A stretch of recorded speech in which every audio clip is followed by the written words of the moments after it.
નમસ્તસ્સે નમસ્તસ્સે નમસ્તસ્સે નમસ્તસ્સે નમો નમો. કેમ છો બધા? મજામાં. બોલો તો ખરા. કેમ છો બધા? આવું સરસ મજાનું સમાજનું આયોજન હોય અને તમે બોલો નહીં તો મજા ના આવે. કેમ છો બધા? આજે આ સ્નેહ મિલન કાર્યક્રમમાં ઉપસ્થિત મહેમાનો, વડીલો, દાતાશ્રીઓ અને મારા ભાઈ બહેનોને હું મિત સોનગરા હૃદયના ભાવથી વંદન કરું છું.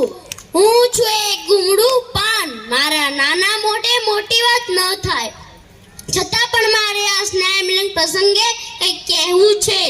હું જે વિષય પર વાત કરવા જઈ રહ્યો છું તે છે આજનો યુવાન. जो पहाड़ से टकराते हैं उसे तूफान कहते हैं, जो पहाड़ से टकराते हैं उसे तूफान कहते हैं, और जो तूफान से टकराते हैं उसे युवान कहते हैं. યુવાન કેવો હોવો જોઈએ?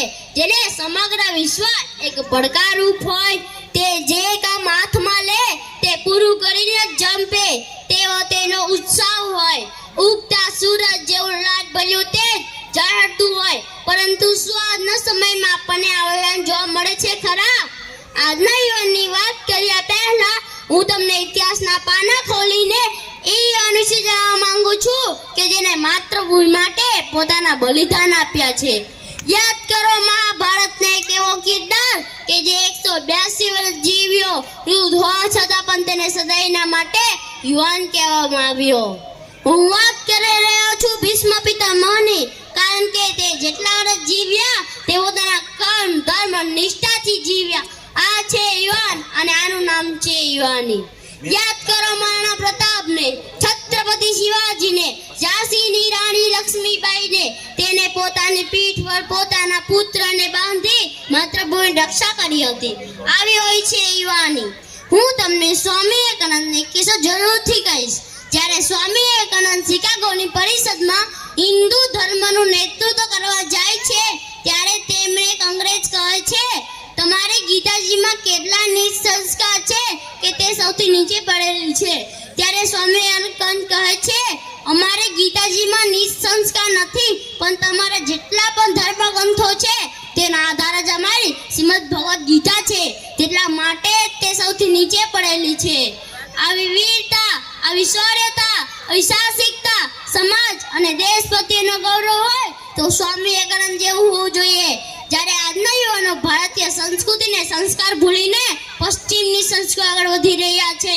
મિત્રો, વિદેશમાં જઈને ડોલર કમાજો, પાઉન્ડ કમાજો, પરંતુ સંસ્કારનો સિક્કો તો ભારત દેશનો જ રાખજો.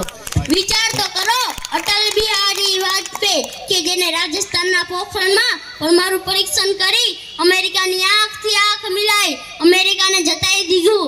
ભારત કોઈના હાથની કઠપુતળી નથી. ભારત ધારે તે કરી શકે છે, ભારતના યુવાનો ધારે તે કરી શકે છે. તેથી સ્વામી વિવેકાનંદે ખૂબ સરસ કહ્યું છે, અખિલ બ્રહ્માંડની શક્તિ તારામાં સમાયેલી છે. ઓળખ તારી શક્તિને, ઉઠો જાગો દેહ પ્રાપ્ત સુધી માંડ્યા રહો. જે પણ કાર્ય કરો તેમાં પ્રાણ રહી દો, પછી જુઓ સફળતા કેટલી ઝડપથી મળે છે. આજનો યુવાન દેહહીન બની ગયો છે.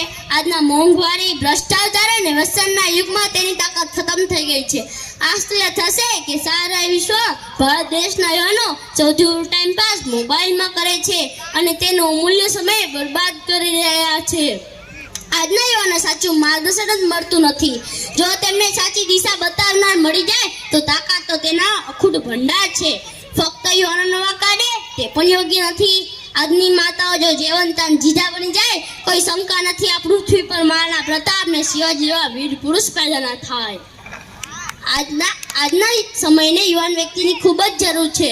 મારો નાનો સરખો પ્રયત્ન છે કે યુવા શક્તિ જાગી આગળ આવે, સમાજ અને દેશ પ્રત્યે નાની સરખી જવાબદારી ઉપાડે. જય હિન્દ, જય સિદ્ધનાથ. પ્રદીપભાઈ.